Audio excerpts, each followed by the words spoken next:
Shares of Moderna were up 20% on Monday, but Joe Wiesenthal of Bloomberg and Juliana Tattlebaum of CNBC raised the question of why.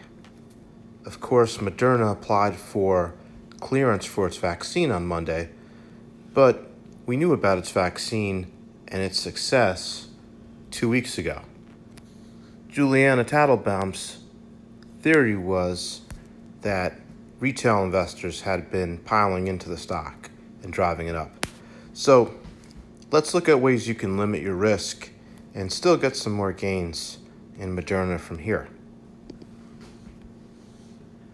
We open up the Portfolio on our iPhone app and enter in the symbol for Moderna, which is cleverly MRNA, which is also the abbreviation for messenger RNA. And we enter in a number of shares. Here I'll put in 100. And then the percentage drawdown we're willing to risk. And for this example, I'll use 20%. And I'll stick with our default expiration time frame, which is the closest option's expiration to 6 months out. We get this error message saying no optimal put is available because it's too expensive to hedge Moderna against a greater than 20% decline with puts. At least it was as of Monday's close. In other words, the cost of protecting against a greater than 20% decline would itself cost more than 20%.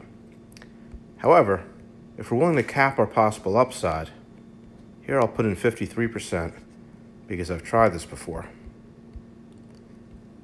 We can scan for an optimal collar, and here we find one.